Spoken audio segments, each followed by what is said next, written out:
Hey everybody, welcome to this week's edition of the UGASports Live podcast. My name is Radi Nabulsi. I'm joined by Jim Donnan, the former head coach of the University of Georgia Bulldogs, and the Hall of Famer himself, and Dayne Young, a master's candidate at the University of Georgia, a longtime TV professional who now works at UGA inside the Grady School of Journalism, trying to make all those young minds over there see what it's like to be a journalist. So at least we have one real journalist on staff, and that would be Dayne Young. Of course, everyone's here to check out what Coach Donnan has to say, and trust me, I completely appreciate that. I know I bring nothing to the table, but I do want to give a shout out to our sponsors for being putting this on. And without these sponsors, Coach Donnan wouldn't be here to help you folks understand what's going on. So be sure to be a good patron of Classic City Eats, where I'm sitting right now. Your Pie, when you want some pizza, some pasta, check them out. Athens Ford over on the west side of Athens. If you need a new vehicle, go to them. Of course, Dead Soxy, our new sock company. Doors say no. I told you that Sox were lucky, and so far they have been. And of course, Academy Brewing Company over there on the west side of Athens as well. Check them out. Coach, I just got back from Jacksonville on Sunday. It was a nice ride home. Hey, I told you last week I was nervous going into this game. For the first 28 minutes, I was still nervous, and then that crazy 2 minutes and 9 seconds went down, and Georgia pulls away, blows the doors off of Florida, and the fallout from that game has been quite interesting. But I wanted to get your overall take. I missed the watch along. I probably should have been sitting there next to you. I would have enjoyed it a hell of a lot more than going to Jacksonville, but I had some TV stuff I had to do down there. Give me your overall thoughts on this Jacksonville game. The world's largest outdoor car cup party. The Dogs win. They almost doubled the point spread. So give me your thoughts, if you would. Well, first thing I want to do is congratulate Kirby Smart and the staff for winning their fourth conference Eastern Championship in 5 years and winning it very handily, with 2 weeks to go. That's something you don't take lightly. I know it's hard for some people to realize just the magnitude of what he's done here with his staff and facilities and everything like that. But as far as the game itself, I was really pleased with the way our team responded to a little adversity there. Didn't get off to a great start, no question, but came back with just a phenomenal couple minutes there. And then, just rode the wave throughout the rest of the game. But defensively, the plan itself that we executed, guys were in the right place. So many times we talked about it on the watch along where, they tried special plays and we had them covered, where they had backs out of the backfield. We had them covered. A lot less problems than we had last year, particularly the fact that we had both safeties helped and then our linebackers did a lot better job. But just overall total dominance on defense and offense, just enough good plays to salt the game away and make it a convincing victory. But I think one thing that I want to mention to our fans here that maybe I can bring to this situation as a former coach, a guy that's coached a lot of ball and watched a lot of tape. Anybody that's trying to get into a fantasy football team situation about our offense, all you need to do is put on the tape of that game and understand that football is a very difficult game. When the offense has the ball, there's a lot of things that can happen that the defense doesn't have anything to do with. You can miss a signal, which we missed a signal on the play where we had the intentional grounding. You can have an illegal procedure where you never snap the ball. You can have a guy go the wrong way, a great back go the wrong way, and your quarterback be standing there with the ball. Or you can have missed blocks at the point of attack, which we had continuously throughout the game. Or you can have physical dominance at the line of scrimmage, which Florida did several times, particularly on pass rush when we had a show pass where we had, we didn't fake and they ran a 3-man rush and we're right in the pocket and our quarterback had to move around. But my reason for saying that is that, everybody wants us to be something that we probably aren't right now. You got to be, as Bill Parcells used to say, you are what you are. Look at the tape.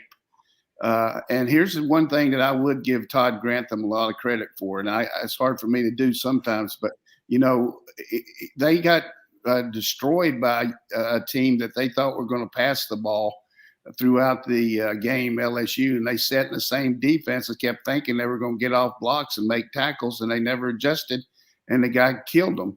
So they had 2 weeks to adjust. They knew Georgia was going to do some of that stuff. And one of the things the coach told me one time a long time ago was that, hey, if somebody's going to drop a bomb on you, you're better off moving around and not being in the same place, because if you just stay there, they're probably going to hit you eventually. And that's what happened with Todd Grantham in this game. He moved his front. They slanted, they angled. They did a good job of confusing our offensive blocking schemes. And they were physical enough, particularly at the point of attack with their center, to knock us back and create some plays where we didn't break the line clean.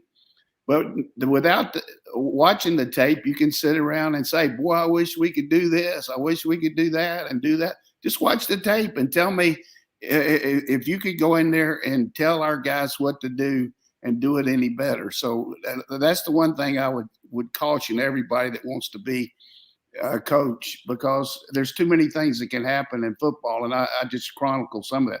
As far as our quarterback, he threw 3 long passes the other day. One of them was one of the best I've ever seen for a touchdown in the corner of Everbank Stadium there, whatever the name was. Just a tremendous play off of play action. He threw 2 ill-advised balls that were really poor, really poor. Neither one of them hurt us. One of them was in their end of the field on the 2-yard line. We scored in 4 plays after that. The other one was at the end of the game and gave our defense, the ball was on the 10-yard line. That doesn't mean that the offense is going to necessarily score. They marched at 90 yards and scored. So it was 2 bad plays, but he made a lot of good plays too. I'm for him. I'm for any quarterback that's playing for Georgia. It's not pro one guy or the other. And I'm going to stop here in just a second. But I do want you to analyze, when you look at these things, how can we protect better when they rush 3? How can we do it and still get the ball off? I don't know. I don't know how we're going to do it, because we haven't done it this year.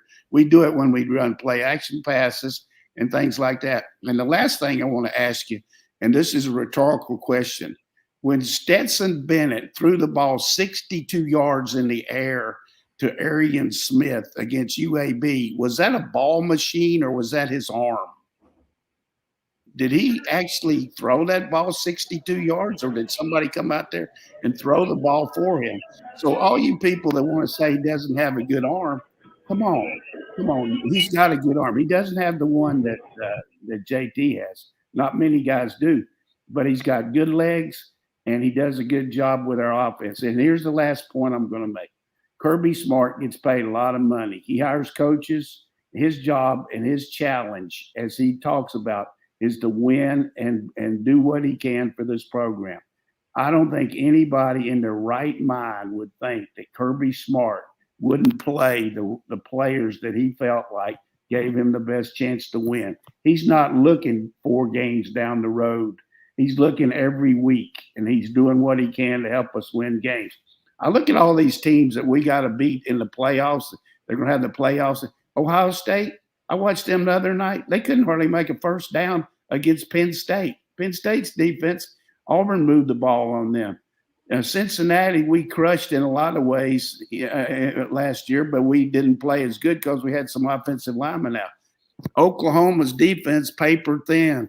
Go through all these teams. Alabama went 3.5 quarters against Florida and couldn't score. They couldn't score.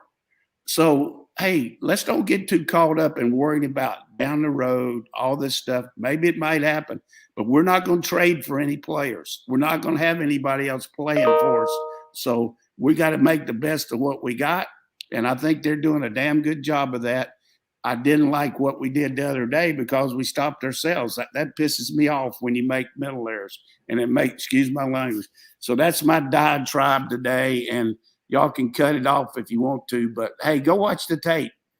Tell me how you're going to block. Tell me when Darnell Washington misses a guy cold. Darnell Washington, he shouldn't miss a guy cold, but he did. But he's sure a good player. I ain't going to fire him. But, hey, guys make mistakes. Let's see what happens from here on out. And asked me a lot of questions, and I'm going to answer them to the best of my ability. All right, Dave. You muted me, so I wasn't sure if I could talk. Yeah, I unmuted you. I wanted that focus to be on what Coach was saying there, and not any I'm ready. Noise. I'm ready to call the show. I'm done. There's nothing we can add to this that's going to be better than that. So I guess I'm gonna have some of these hamburger sliders here and fried green tomatoes and call it a day because you summed it up perfectly. I'm not right and people are wrong. No, but you make a good point. But I'm just making the points that we really got to be have a little more faith in that our staff and our coaches are doing what they feel like gives us the best chance to win. And I'm going to back them whether they don't do it or not. I mean, that's our team. This is our team. Yeah, very fair. There's a lot of people that would like to be in our place right now and have our defense and have our special teams. So, hey, let's see what happens. But I think the worst thing we can have right now is a lot of people just chewing on everybody and trying to figure out stuff. And it'd be okay to chew if there was a reason for it. But look at the damn tape. Tell me what you're supposed to do. What are you going to do there? Hey, and like I watch a Little League game sometime, and a guy will throw the ball out to a kid, and the kid will drop it, and the coach will say, "Catch the ball." Hey, he knows he's supposed to catch it, but you got to get like Todd Monken or Hankton. When our guys drop it, they say, "Hey, look where your hands were. What were you doing with your feet? Where were your eyes?" Like, they don't say catch the ball; they coach you up. I mean, hey, well, Coach, somebody when I was going into that game, I was talking to some people on Friday, and they're like, "Hey, we saw the show Tuesday. Why are you nervous about this game? We should beat them it should be 50-0." I'm like, and they pointed out that Florida's only wins were over some bad teams. I'm like, yeah, but their losses were when Florida shot themselves in the foot. If they ever put it together, this is going to be a tough team. We saw that for 28 minutes, and then Florida shot themselves in the foot. And people say, well, why? They had, I don't know why he didn't keep handing the ball to Pierce. I mean, he had nine touches for almost 70 yards. I mean, we should send him take him out to Joe Stonecraft for not doing that. I thought that was great. The other thing that I don't like is the narrative that, like, Florida shot itself in the foot. Florida made all these mistakes. Georgia created mistakes too. If you watch what Nolan Smith did in that particular play, so many players give up at that point and just go to the ground. Like, Georgia fought to make those mistakes happen, and you get credit for that. Watch the tape, and don't just watch the interceptions. Okay. Yeah. Watch what happened. Hey, just watch what happened. We dropped a defensive end and a defensive tackle. I mean, 44 drops back about 10 yards, tips the ball, and a defensive end who's back 12 yards intercepts it. Now that is not a conventional defense now, and they're trying to read that. You never know who's coming. You never who's going to drop, and they mix it up. And everybody's always getting on our, saying, "Hey, boy, how you block Jordan Davis and all that?" Hey, how you block that nose guard for Florida? I mean, I wish he'd get in the transfer portal. We got a good situation. Davis is leaving. Come on up here and take his place. But and here's the other thing too. We talked about this on the watch along, and fortunately enough, I'm coached enough to see it. They came out in the end of the first half and empty. That means no backs. So if you're playing some kind of man coverage, then you're going to have to go out and play accordingly to who your man is. So 17, Nakobe Dean, had their back. So he's lined up on the outside perimeter. When the ball was intercepted, I thought he'd come inside out, but I didn't realize they were in empty. CBS was doing some kind of promo, and they never get the damn show on till right to the ball snap. But anyhow, coaching right there. Glenn Schumann played down and distance with that guy, saying, look, if they go empty, I guarantee you he's telling me, if they go empty at the end of the half, this guy's going to run a hitch. He's going to run a short route, jump it. Hey, he jumped it in a New York minute and made the play, and it was just fantastic. I mean, preparation. I mean, that was one of the things that we did a really good job on. And I'm telling you this, that hurt us last year, losing like we did. I mean, it hurt our pride. It hurt our kids. I mean, that wasn't Georgia football. And our kids and our coaches worked extremely hard on Florida all spring, all summer. They worked, and they had a good beat on them. You could tell that. They were all over everything they did. Now, they made some physical plays, some good runs, and that quarterback, but that's coaching there. You go to two-man against an empty set, and you play the hitch, and you jump and take it. To me, that fires me up. Well, and with Nakobe Dean, my brain went back to this has been going on for years with this guy. So you're seeing the fruit of, I mean, obviously the work he put in high school, but the last 2 years of what Georgia coaches have done with him to get him ready for these moments, because the very similar kind of play happened in the 2019 SEC Championship where Clyde Edwards-Helaire goes out wide. Nakobe Dean is the one that follows him, and then he has to work the inside slant against the NFL running back, and he broke up that pass play. Now, not everything went Georgia's way that particular day, but like that's what has built Nakobe Dean into the spot where he is today. He also made the fourth down stop and almost intercepted when they were in the reds, in the end of the field, and they threw the ball to the guy, and he came back underneath it, and he read the quarterback's eyes. That's the one thing Richardson, young quarterback trying to do everything. He was staring guys down coming out of the huddle. I mean, he was looking at, and he had a lot of bad breaks, but we created them, and I just feel like, to me, I can't wait to watch our team every week. I mean, I'm not worried about the championship game. I mean, I'm looking forward to Charleston Southern. I mean, I want to see Georgia play, and I'm going to tell you this: we got at least. I was talking to Mike Cavan yesterday. We got at least 50 guys coming to the game Saturday. I'm talking about, I don't know if some of them have been born yet, but we got them coming from elementary. We got them coming in there because they want to see the number one team in the country. They're going to be, that's going to be their first look at Georgia football, and it's going to be a real impressionistic thing, don't you think? I mean, wow. No, I love it. And I made this note. I stole it from somebody on the dog vent. I need to go back and find out who wrote it.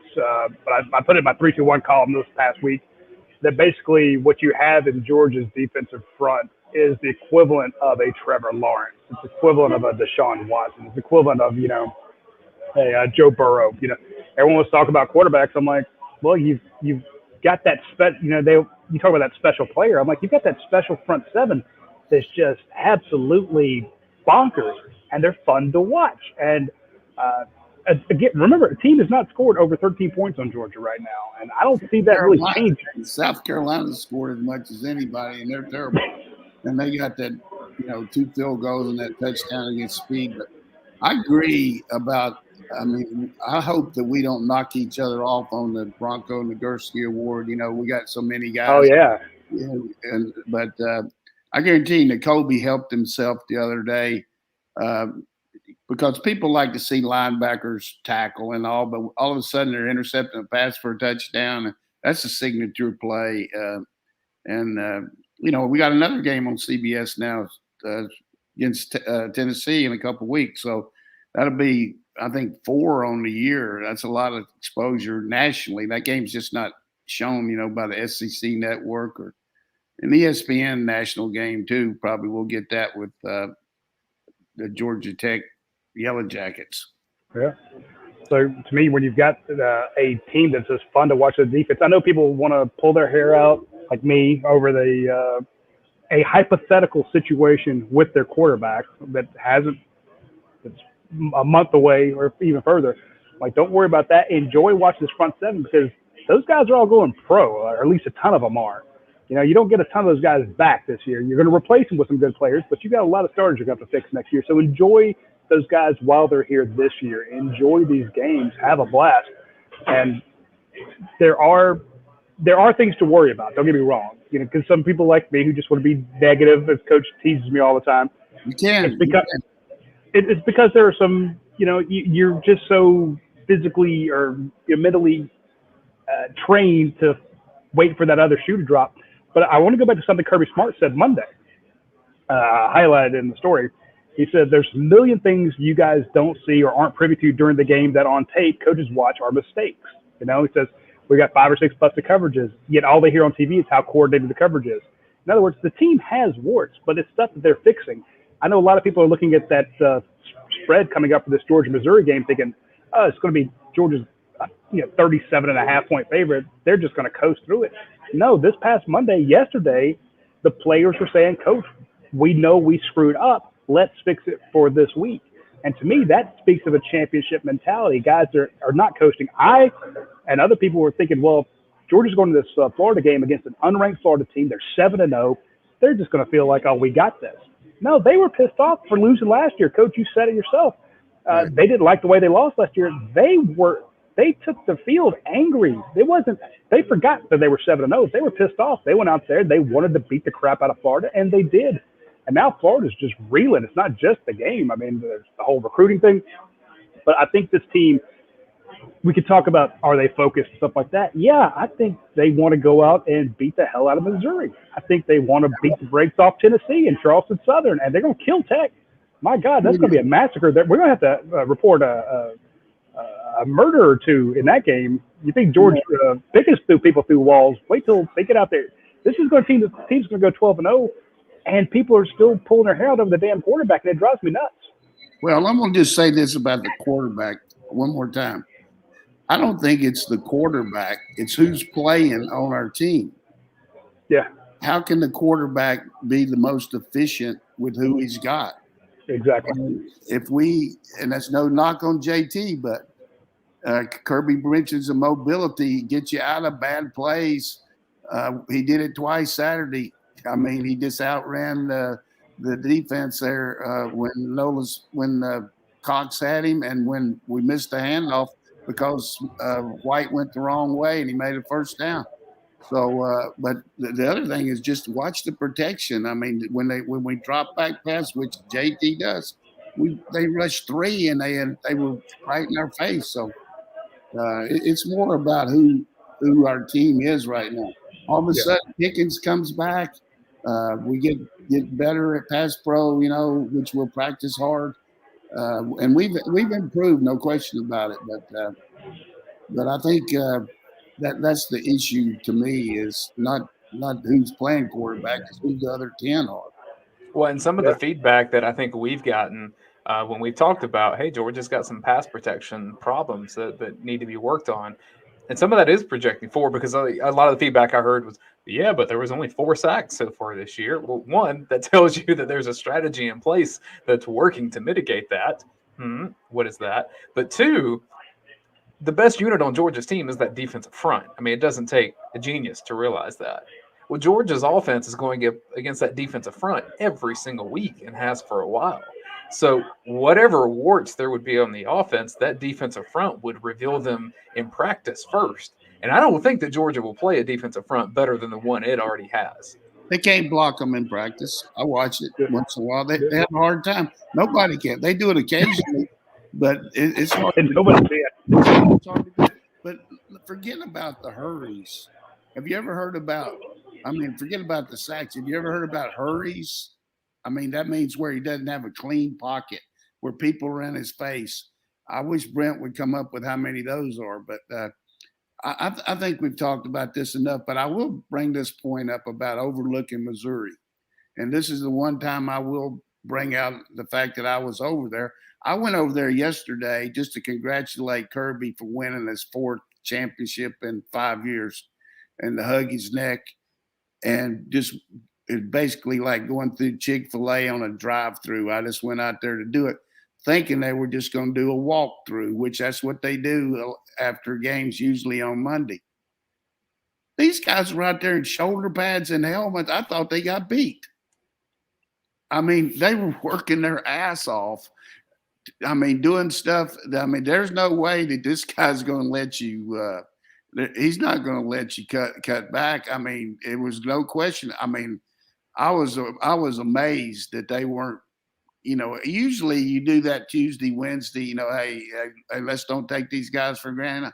Hey, they were out there at 4:30 yesterday. I thought we were playing the Green Bay Packers.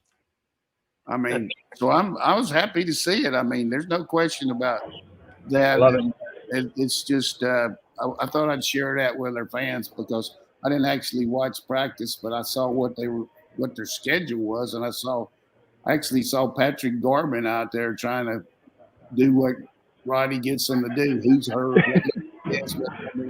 Look at this. Hey, I saw Stetson Bennett first in line. He was the first guy to throw it. Means he's a starter. Great job. Way to go, Jed. I mean, that's what people want to know. Who's the first in line? George Pickens was out there running. Wow. Good job. Hey. Well, in the land of darkness, though, the one candle helps. The one candle helps with everything that's all dark. Facetious there about like that we actually practiced yesterday after a tremendous win. Normally, they go out there and just make corrections and walk through what the defense is going to be next week and all that. And as Kirby says, they take their medicine on Monday. The players are actually, say, hey, coach, what can we do to get better? And that's the players have said that. Our insiders have said that. Sometimes that's the hardest thing any player ever has to go through is sit there and watch your ass getting beat or, and getting, you usually don't get chewed on it, but it's not a lot of fun really because the other players get on you too. I mean, it's showing up though because like Quay Walker had his best game as a Bulldog, I thought, against Florida, and to stand out like he did on this defense, that's hard to do in the middle of the season when a lot of guys are already established. So like that's how that hard work is showing up on Saturdays. Yeah. Speaking of hard work on Saturdays, if you're in town this week, you got some time, swing by our friends over at Athens Ford. They have a lot of great vehicles out there. They have student discounts, they have military discounts, and of course everything you get out there will have a lifetime powertrain warranty on it. If it's a new vehicle or a certified pre-owned or basically anything under 80,000 miles that's been pre-owned, you're going to get the lifetime powertrain warranty on it. You can put it in your order for the Broncos. Trust me, those are phenomenal. I just saw another one the other day. I know Brian Clower out there has got his in finally, and he's all excited about it. They're fantastic. They're just a great ride. So if you get a chance to check out one of the Broncos, you absolutely must do it. Of course, they also have a great service bay out there. It's one of the cleanest, nicest, most snack-filled service bays you'll ever see with great Wi-Fi. We should do one of our shows out there, and I'll just sit there and eat snacks and drink Coke all day. But when you get a chance, check out the Get Holiday Ready event, the new specials they have out of Athens Ford. You won't be disappointed. They're also going to do they do a charity every November, December. I think this year they're doing bicycles. Everybody that buys a vehicle out there, they will buy a bike for a needy child. So check out our friends at Athens Ford. And also, if you are watching the game this Saturday or you just want to eat today or sometime this week, be sure to check out our friends at Your Pie. They sponsor our show. They've been doing it for a long time.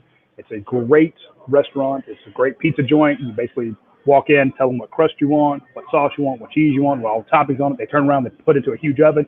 You go pay for it. You get your drink, sometimes beer, because they have a lot of local breweries associated with them. You go sit down.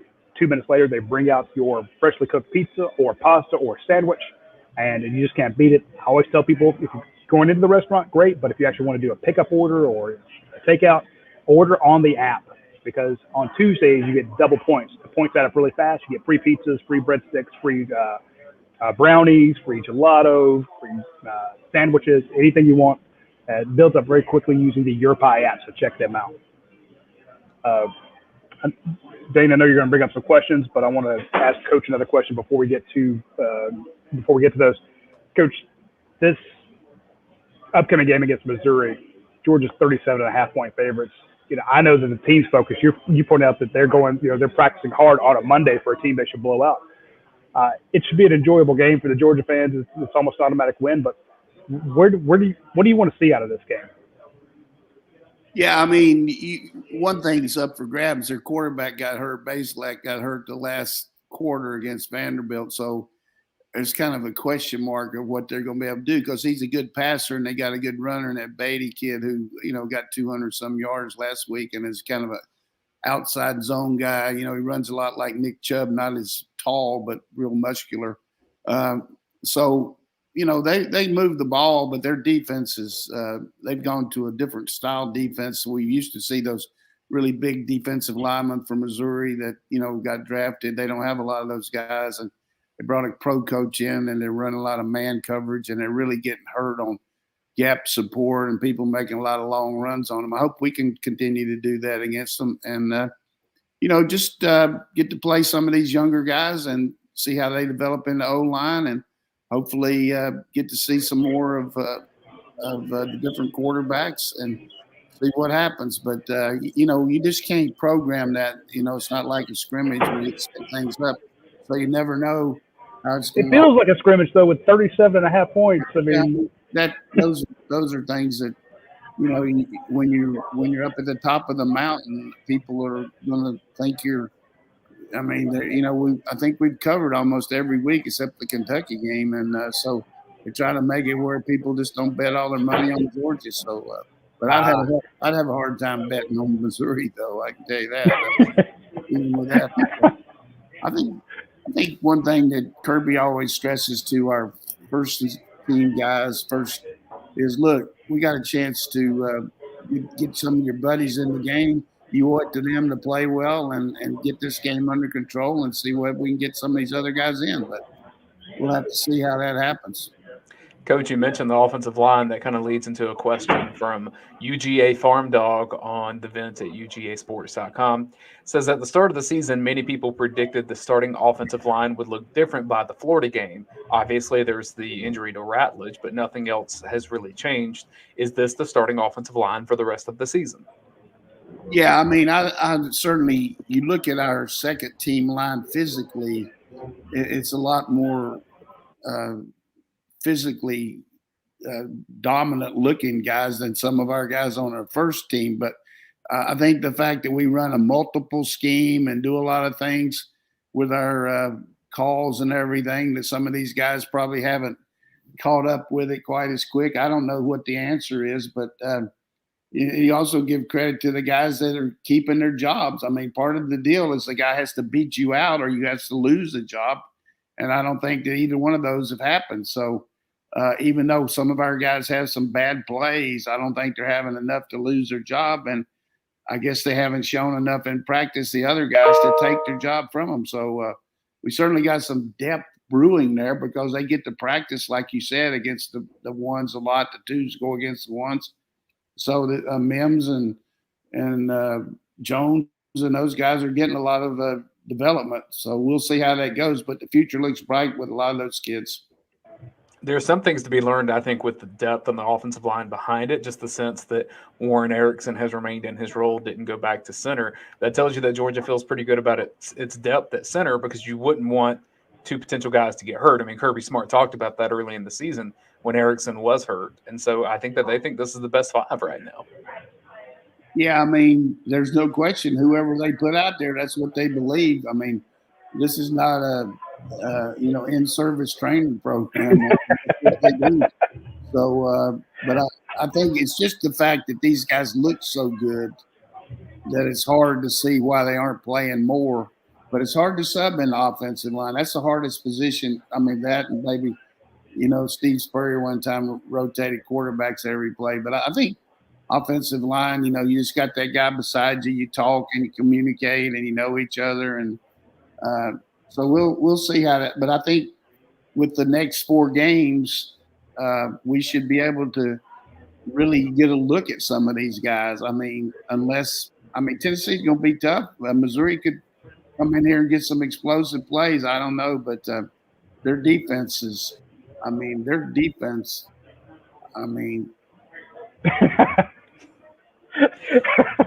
left you speechless, huh, Coach? I can't say much about that right now. I mean, if you can't say anything nice, Coach, you know the rules there. I get it. I mean, they're on a par with Vanderbilt defensively. Mm-hmm. We talk a lot about Georgia's passing situation and all that good stuff, but Boom MFer Dog wants to know. Oh, that's his name, Boom MFer? Boom MFer Dog is his name. Whoa, man, he must be a bad guy now. He's asking about running. Handle, man. He's asking about running game explosiveness. Does the lack of super explosive running plays fall on the offensive line, running backs, both? Yeah, here's the thing. explosive plays usually happen when you break the line of scrimmage untouched and then you make a guy miss, or you have a busted gap protection with the, it's either the safety's supposed to have the B gap and he doesn't get there or whatever, and then you're out in the open field. And we commented on the watch along. We had a lot of plays the other day where they were just grabbing the leg at the last second and, standing the guy up. Florida wasn't a really good tackling team going into the game, but I credit them. They had some open field tackles that they got us down. A couple times Cook broke to the outside and looked like he was gone, and they got him. Zamir got stumbled up a couple times. So I think they're going to, eventually get better. But as far as the point of attack Saturday, I would have to give us – being gracious, I would say we will see as far as developing any kind of next level runs. You know what I mean? Either the tight end missing the kick out or the point of attack. We didn't have a good point of attack blocking the other day. We didn't have it. Kirby Smart was mentioned that a couple times in his press conference on Monday about just lack of explosive runs, and I think that's one of the things that when you hear him up there and he sounds like he's almost poor-mouthing his team, again, he sees the stuff that we don't see. Well, you see it, Coach, and you pointed out on the watch-along show, which is why I highly recommend people check out the watch-along show every Saturday because we get, that insight. But he was it's something he's mentioned numerous times. There's that lack of explosive plays in the run game, which is weird for a Georgia football team because that's kind of what they've been known for. So. But we've had some, because of the people playing the run so good, we've hit a lot of explosive passing plays. Yeah. I mean, really good long balls and good crossing routes. I mean, I was disappointed like everybody was that we didn't hit our tight ends more in the game. But, I don't know what they're calling and all that. But I would say that whatever we got to do, we got to have Brock Bowers touch the ball more than once every game. I mean, and – Washington too had 2 receptions, but I throw McConkey in that bunch too. Yeah, well, we threw one or two to McConkey, and not enough really. But I was glad to see Kieris make a lot of good plays, and his confidence levels up there, and he's capable of making those kind of plays for you. McConkey needed to make a first down on that one he called. Just cut back and don't try to go make a touchdown, get the first down, and then we ended up 3rd and 1 trying to play action. They brought the free safety, but I really like McConkey though. I mean, he's growing on everybody. Just see his ability to compete and block and do everything. He can run reverse. He can do a lot of things, and very skilled athlete. I'm gonna tell you, if you walk through that center, I don't even know if they have a name for it yet. But I guess it's still Bud Smear. But they got all kind of things on the walls, motivational. And then they got these look like ticker tapes for the New York Stock Exchange if you're going by. And they got people for each position, each thing, like offense, defense, special teams, who's doing the best on the GPS. You know what I mean? Who's going the fastest in practice and all. And I guarantee you, I haven't been over there many times where his name wasn't up there. Wow. Well, that's pretty impressive. That is, and I'm glad to see Kieris Jackson get back. I just think that is, aside from just senior leadership, just production. The guy makes plays. He makes big blocks. He makes big catches. He gets his team fired up. That's an incredible catch. And pass too. I mean, that's the only place in the stadium he could have hit him and got it. And it was just at that time, I was hoping we were going to mash it in there and get another field goal based on what we've been doing. But you got to take your shots, man. That was good. It was a good shot. And sometimes shots work. Sometimes they don't. Same time you take a shot when you're taking one to get drunk. I mean, sometimes they work.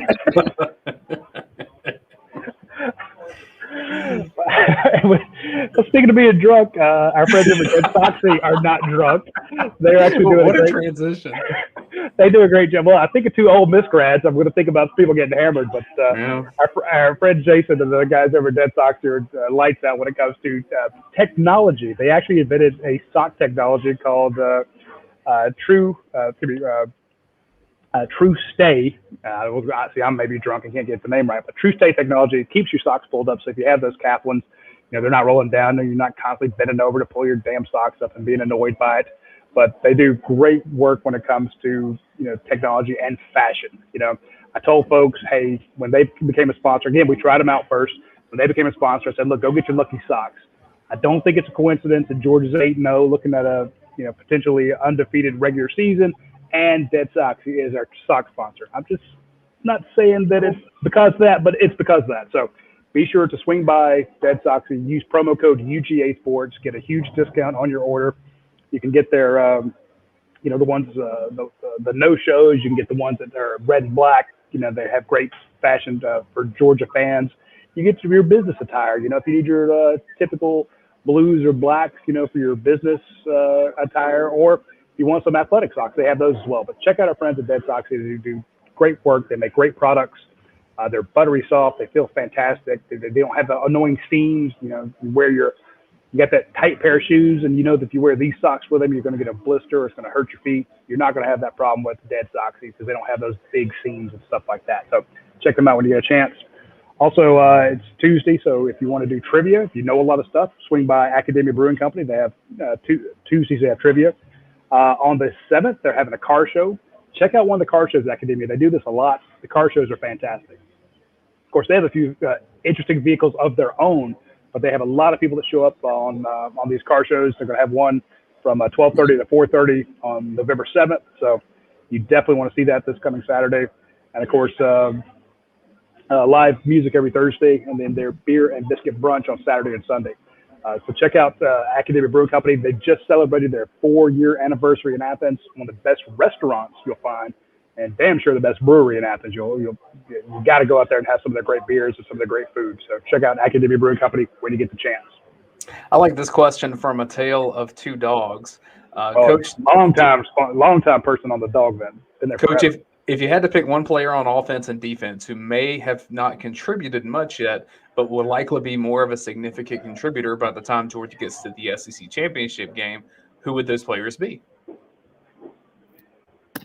And I only say that because I know depth is such a big piece of it when you get to this point in the season.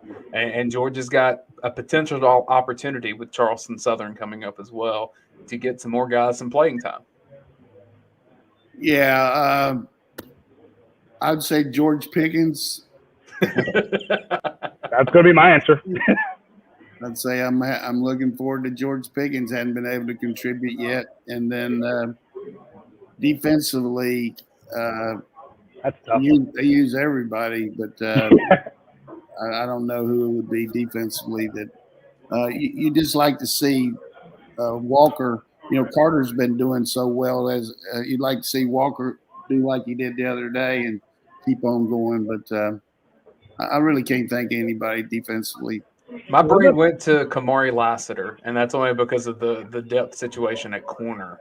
If something were to happen to Kendrick or Ringo, or if someone just really goes 5 wide for half the game. Yeah, well, they got Speed back now. He'll be in there before Lassiter. So that's going to be my guess, is Amir Speed, in case you need that kind of I guess he's your dime guy, Coach? Yeah, he plays dime. So we haven't played much dime, though. We got so much stuff. We got so much stuff that we haven't even used that they'll think they're playing another team if we use some of it. we got a dime package that's getting stale. I mean, we haven't even hardly used it, and I'm 76 and I've been watching this for 6 years. I never thought I'd see us play 3 deep. I mean, we're playing 3 deep like it's nothing now. I mean, just throw the ball in front of us, see what you can do, see if you can raise the arm. That's what we do. It's mind-boggling. Again, I go back to the thing that this defense is so special. This front seven deserves its own group Heisman, if you want to give them one, because that right now is the most disruptive player, apostrophe or S in parentheses, most dominant players in college football is that Georgia front seven. That's what's getting you where you are, and that's what's going to carry you deep. So they're fun to watch, and if we're going to pull our hair out over a possibility of one player somewhere else, I just don't get it. do this way. I'm done talking about the quarterbacks because I'm just going to focus on trying to get a group Heisman for Georgia's front seven. That's going to be my new pitch going forward. And buy those T-shirts, folks, or those jerseys, and just you don't have to figure out. It's too tough to figure out which guy you want to put on the back there. Just put Georgia's defense on the back. That'd be good enough. I do think if you needed an individual, Nakobe Dean is kind of building that campaign. And obviously, like Coach is saying, when you have some of the interception like he did, I mean, that changes the perception a little bit. It's going to be hard for a defensive player, though. But, I mean, that guy from Michigan State helped himself a lot the other day. I mean, and the guy from Pittsburgh went the other way. How about Miami getting caught with too many headsets? I mean, of all the things that you got to watch out for, you got these people looking out to make sure you go by the rules. And hey, so and so can have a headset, but you can't have but so many. Well, Miami had too many headsets the other day, so now they're going to get some kind of penalty where they can't have but so many during the game. Now they're going to punish them for headsets. So, and the other thing that's happening now, which is so chicken manure, is so unbelievable, is teams are sending people to the other team's stadium on games. I mean, let's just say like they're somebody that works for the team and doesn't go on the trip.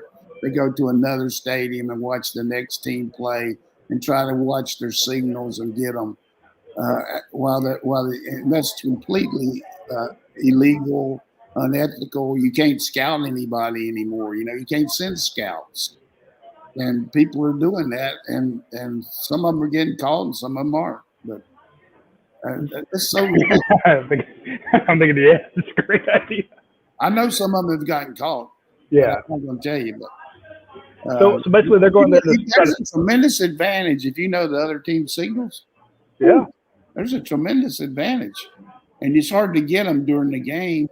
But if you figured one out, like you tell me a story about where you figured out some in the game. If you go watch a team the whole game, and you're sitting in the stands, and that's all you're doing and taking notes, and then you go back and watch the tape and measure your notes with the tape, you got their signals. Okay. You got them, but that's illegal to do that, and some people are doing that, and that pisses me off. College football shady? No. Speaking of other teams that are having some issues, Coach, I want to get your thoughts on this whole Dan Mullen controversy, where he was asked about recruiting. He's like, "Well, we're in the season. We'll talk about recruiting after recruiting." And not to say that they're not going to do recruiting until after the season's over, but he didn't even want to talk about it. And my thought was, I mean, some people took it out of context, but to me, Kirby Smart was after the game. Mentioned recruiting. He said, "Look, you have to be recruiting every day. I don't see my wife. I don't see my family. That's time I sacrifice. But if you're not out recruiting, somebody else is." We saw the talent disparity on the field between Georgia and Florida. It's only going to get bigger. But to me, if you're a coach who's having a rough spot, you're 4-11 against the 4-7 against the last 11 good teams you faced. Don't discount recruiting, especially when you've lost a couple of your top two recruits who might wind up at Georgia. The fans want hope. The fans want to know that you're going to turn this thing around. The fans want to know there's something coming down the track that's going to make you better. And when you're like, hey, it could be recruiting, but I'm not going to talk about it until the end of the season. I thought that was just a huge stepping in the poop moment for Dan Mullen the other day. Well, any way you look at it, it was just poor. I mean, he was kind of, he was on point anyhow because he knew everybody's going to roast him. And that's what happens when you lose. I mean, you got to be able to take that. And, I didn't do a good job of that sometimes, but I think it's just something you got to understand that goes with the territory. But in that case, just say, look, instead of saying we don't want to talk about it, say, look, we're doing our job recruiting. We're working at it, but we can't really talk about it. It's illegal to tell you what we're doing, who we're recruiting. We'll cover it more in the off season as compared to, hey, we're not going to talk about it now. So he just did a poor job. And then completely after that, they go AWOL. Made it worse. And say we're not going to have any anybody talk to our players or coaches except for me talking at the SEC media conference they have every Wednesday that's open to everybody for what are they on there, like 10 minutes a piece or how long? 10 minutes. You just made it a tremendous, made a mountain out of a big molehill there that from a standpoint, you got to deal with the media. I mean, you're not at Mississippi State, you're at Florida, you got major people in Tampa and Miami and Jacksonville, and it's a big state. And you're the state university. You got to be a public relations guy here. I thought he did a fairly good job after the game, talking about, hey, I'm gonna, put it on my back. I got to do a better job. He said all that stuff, and then yesterday it was just real poor. So, but the reality is, he knows. It's like some comedian said one time, and I know, and he knows that they're not recruiting worth a dog. I mean, they're not. I mean, reality is, for Florida, they're not recruiting. They're not in on the kids that Alabama's in. Forget about Georgia. They're never in on the kids at Alabama and Clemson. I mean, we don't see them getting the good players, and it's going to catch up with them because most of the guys that played with last year, McElwain. His words were bad, but his body language was, I think, what was damning. I mean, it was a very defeatist look. And, like, if his players walked into practice with that kind of attitude, you get called out for that stuff. So, like, you just can't lead a program in that way in that moment. Yeah. Another thing I want to do is, I mean, we're on his butt, but I know some people that have worked with him and some people that have been on his staff and all, and they say he's a really good guy, but he just, like, when he gets around the press, he's just on edge and he doesn't come across like he does in person. So maybe he needs to work on that a little bit, and I hope he can. I mean, I've met him a few times. He seemed like it, but, again, the public persona that you present, which I've talked to people after I got out of coaching and got media training, I wish I'd have had more when I was I didn't do a good job a lot of times when I could have, but there's some times where the other people asking questions didn't do a good job either. But the point is, you got to tolerate that. I mean, these guys like Dayne, Radi, you guys got a job, and you got to respect that's you're trying to do your job. So don't make light of it. But the worst thing you can ever do is get on a guy in front of all the other people. I mean, if you do that, everybody's going to get a burr in their saddle. So just, I remember a coach one time said, the guy asked him a question. It was really a dumb question. And he asked him back, "Are you a coach?" Of course he's not a coach, but why ask him that, Yeah. Well, you're just trying to humiliate. But to me, it's I agree with you 100%, Coach. It's I know they're like, look, my job is to coach, but your job is also as the head coach is to provide information because we don't get to see practice. We don't know what the injury status is of these guys, and maybe we're too worried about it. You saw practice yesterday. But down in Florida, they've got all that closed. And when you lock it down, and we saw this at Oklahoma, when they lock it down, the lack of any information allows conspiracy theories and bad information to fill that void because it's not just going to go away. It's basically like saying, hey, don't think about an elephant. Well, of course you're going to think about an elephant. When they say, we're not going to talk about that. We'll talk about it later. Well, now you're going to make everybody talk about it. So you don't. That's a really good point, Roddy. And the only thing I want to do is amplify what you said about Oklahoma. They made a big deal on a student newspaper guy watching practice from the law building, which people been doing since Barry Switzer was there. And he talked about Caleb Williams was running with the first team. Well, it made the coach mad and made everybody mad. But anybody in their right mind after the Texas game knew Caleb Williams was going. And since then, he's in on the Heisman Trophy. So was it really worth it to take all the grief they had for saying what they did for the next 3 days?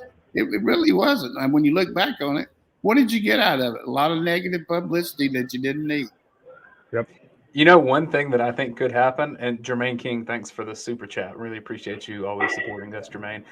Thank you, I Jermaine. wonder is if in the future, because I hear all coaches say this, that they would rather do fewer administrative things, they'd rather coach ball more, they'd rather talk to media less. And I get that. Like you get into coaching because you love coaching players, you love coaching ball. So like I'm not like saying that's an issue, but I wonder if at some point you almost have like a team media secretary that handles a lot of that stuff. Similar like you have in politics in some cases. So the head coach doesn't have to do all of that. I wonder if that's ever going to happen. I don't think. I mean, you certainly got people that assist you, and Claude Felton tells them where he's supposed to be, and it sets up the media.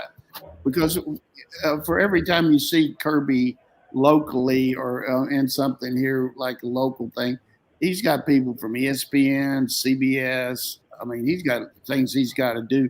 You got to meet with the team, meet with the TV people for 20 minutes on Friday when they come in. I mean, there's a lot of TV, and you just know that goes with it. And these people don't want to see some administrator. I mean, it's a good idea. They don't want to see that. They want to hear what Kirby has to say. I mean, that's it. He's their coach. I mean, I just wonder if it could be like an actual coach that's in on everything and they're listening to everything. And like, I bet one team tries it one day because all this stuff's changing. I think these staffs are getting bigger and bigger and bigger. Well, they might try it, but I sure would piss everybody off if it was on that program not to be able to see the head coach. Yeah. Well, maybe you keep that hybrid where he does his Monday or Tuesday press conference, and then the subsequent items are, an OC or a DC or something like that. But it's an interesting thing. Dayne, let's Kirby Smart. Instead of Kirby Smart today, we got Rihanna. All right, go for it. A lot of people would like that. That's what I'm saying. That'd be a good way. Yeah.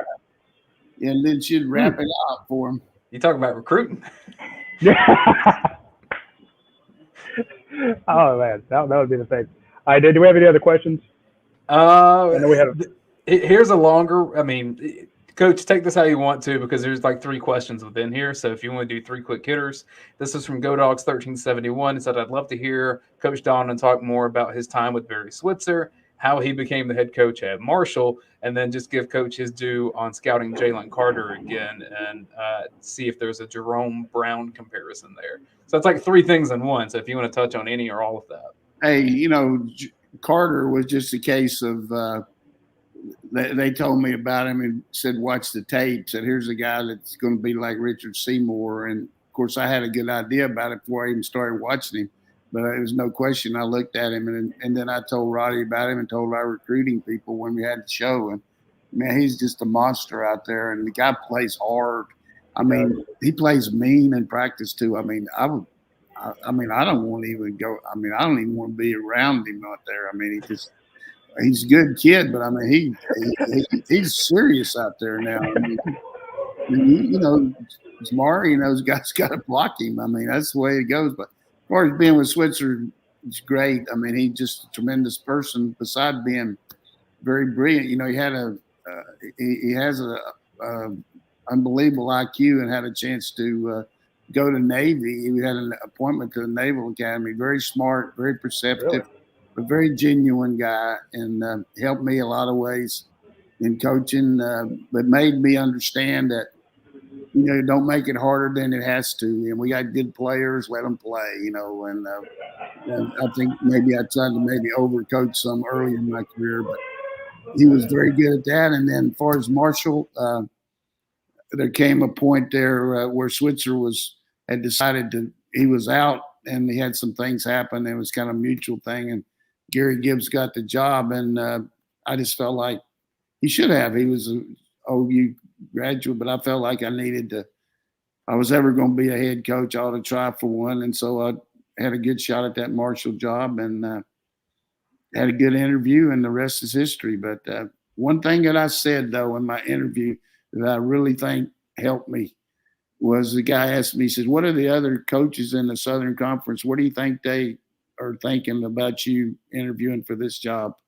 And I looked at the guy and I pointed at him and I said, every one of them are hoping that I don't get the job. And I don't know why I said it, but it really made them feel like I was confident. You know, I don't think they felt like that for sure, but certainly we came in there and did a pretty good job. You did okay. Got you the Hall of Fame. Yeah. All right, folks. All right, that's all the time we have for this week's show. Sorry, got started a little late. We're gonna run a little late, but I want to give a big shout out to our friends at Athens Ford. Check them out when you get a chance. Your Pie, Academia Brewing Company, and Dead Soxy for being big sponsors of what we do here. We really appreciate it, and we would appreciate it if you would hit the subscribe button on this YouTube channel. It would mean a lot to us. And if you're listening to this podcast, you're not watching the show, you're listening to it, I would take it as a personal favor if you went to Apple and gave us a nice review. Roddy will come to your house with a key lime pie if you do. I'll come cut your grass or something. I don't know. I'm just saying it would mean a lot to me if you would do that because. Go ahead. I've got one request. Okay, well, go ahead, Coach. One request for everybody that's watching this show. If there's any way you can get a copy of the Georgia-Florida game, watch it before you post anything else about Georgia. Very fair. Know what you're talking about, folks, when you post, because it's when people ask me, they're like, "Why are you nervous about this?" I'm like, "Well, it's because there were some reasons to be, and then there's also why I was excited. I said if Georgia held Florida to 3 or less explosive plays, they'd go undefeated this year." I said they were going to go over 17, but I was wrong because I didn't realize that we would do that good a job of covering them, which we did. Killed them. As a glory, I mean, you destroyed Florida, and now Florida's reeling. It's almost like the Clemson game. You're worried about Clemson. You beat the pants off of them, and they're rolling too, or reeling. Here's the thing: Texas A&M beat Alabama. Texas A&M lost to Mississippi State and to Arkansas. Yeah. Kind of like where Georgia's sitting right now.